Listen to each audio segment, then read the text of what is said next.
Pelangi damai pekan ini seolah kian menjauh dan berganti awan panas yang kian meletup di antara Galih Ginanjar dan Fairuz Rafiq sang mantan istri. Pasalnya, usai Galih mengadu ke pihak Komisi Nasional Perlindungan Anak Indonesia atau KPAI, kini giliran Fairuz yang harus menghadapi pemanggilan pihak KPAI pada hari Kamis besok lusa. Uniknya, pemanggilan pada hari Kamis belum terjadi, pihak Galih sudah mengambil ancang-ancang antisipasi, yaitu jika Fairuz tidak memenuhi panggilan pihak KPAI pada hari Kamis nanti, maka sebuah konsekuensi serius pun akan terjadi. Ada apa gerangan? Benarkah Galih akan mengambil tindakan hukum jika Fairuz tidak datang pada hari Kamis nanti memenuhi undangan KPAI? Apakah masih ada langkah hukum lain? Masih ada. Jika pada hari Kamis ini diundang oleh Komnas Anak secara baik, lalu tidak ada respon secara baik seperti undangan kami terdahulu, ya tidak menutup kemungkinan kami akan lakukan upaya hukum. Nah, upaya hukum ini saya tidak perlu menjelaskan apa, nanti kita lihat nanti. Harusnya KPAI mengecek dulu, benar nggak ini laki tidak memberikan nafkah. KPAI itu kan Komisi Perlindungan Anak, bukan Komisi Perlindungan Ayah yang tidak memberikan nafkah. Kalau saya jadi bos KPAI, kalau saya tahu ada laki-laki yang tidak memberikan nafkah, saya tidak akan izinkan masuk ke pintu kantor KPAI. Apalagi si laki-laki itu dengan gagah-gagahnya bawa cewek berambut pirang, berambut bule. Sebelum masuk TV kan pasti dia ke salon. Itu kan uang kan? Tentu pakai parfum, tentu pilih baju. Mungkin dia shopping dulu sama si laki itu. Coba itu uang dikasih untuk nafkah anaknya, masa 1 liter susu pun nggak dikasih. Faktanya yang kami miliki, Mas Galih adalah memberikan nafkah kepada anaknya. Soal nilai itu relatif, karena Mas Galih akan memberikan apa yang dia miliki, apa yang dia punya. Yang tidak boleh itu adalah dia korupsi, kasih ke anaknya, itu yang tidak boleh. Dan seolah tak cukup mengambil ancang-ancang jalur hukum, Galih dan pihaknya pun konon mulai merubah strategi. Benarkah Galih mencoba membuat Fairuz dan pihaknya gentar karena gerah menghadapi sikap Fairuz yang alih-alih berdamai, tapi justru melayangkan surat lengkap dengan syarat untuk memberikan nafkah, bahkan melunasi hutang.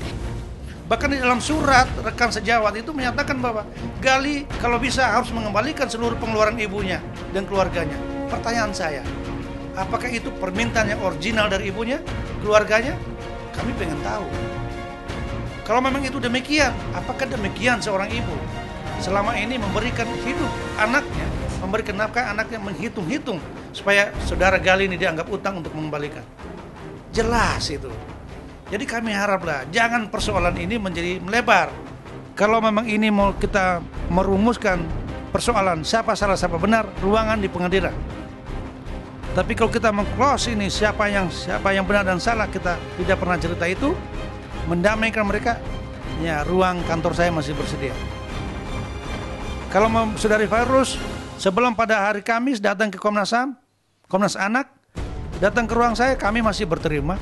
Enggak sih, insya Allah saya nggak takut. Saya masih punya Allah, saya masih punya mama saya masih punya keluarga, saya masih punya sahabat-sahabat terdekat saya masih punya masyarakat yang selama ini selalu support saya. Itu cukup buat saya sih. Jadi saya nggak, maksud saya ya harapan saya sih ini bisa segera berhenti ya, karena saya mikirin anak. Saya harap juga seperti itu.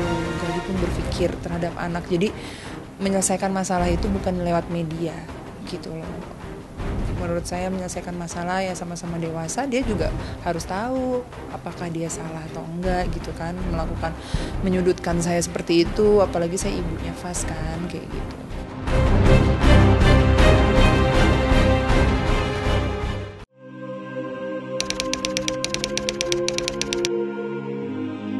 Jauh dari kian memanasnya konflik Galih Ginanjar dan Fairuz, keluarga aktor Teddy Syah dan Rina Gunawan sang istri justru tengah bergumul dengan duka. Pasalnya, ayahanda Rina, Haji Tubagus Hibar Gunawan, berpulang ke rahmatullah, mengukir kejutan syok bagi keluarga.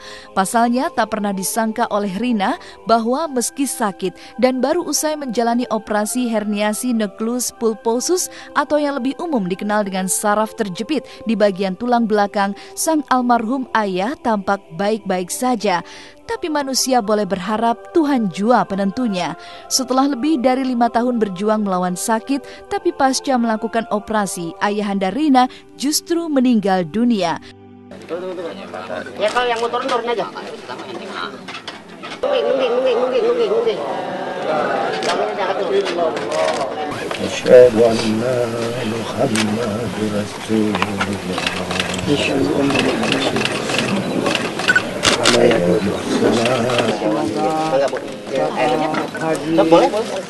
Haji Tubagus Hibar Gunawan bin Tubagus Atik Junaidi, terima amal ibadah.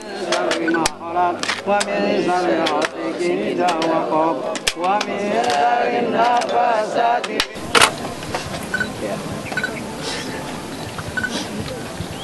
Bapak meninggalkan kami semua di usia 65 tahun. Kami juga kaget kemarin karena ini semua mendadak. Kemarin sebelumnya Papa habis dioperasi. Jadi Papa ternyata pada saat di sholat asarnya, karena baru keadaan operasi, jadi sholatnya duduk seperti ini. Jadi pada saat ruku jatuh ke bawah gitu. Jadi Mama yang sempat ngebalikin Papa, tapi udah ada darah, terus udah keluar dari sini, mungkin pembuluh darahnya pecah. Jadi dinyatakan sama dokter juga meninggal. Tapi mungkin kenangan terakhir bahwa kami tinggal di Bogor, beliau di Bintaro. Tapi pada saat itu, ya kita nginep Bintaro yuk, ayo. Siapin baju ya katanya. Siapin baju aja, nanti pulang syuting langsung ke situ karena saya syuting terus. Ya udah, saya bersyukur saya masih dipertemukan sama beliau. Itu yang saya syukurin sampai sekarang. Mohon doanya untuk siapa yang mengenal Papa, Bapak Haji Hibar Gunawan, mohon dibukakan pintu maafnya dan tolong doakan mudah-mudahan Bapak husnul khatimah.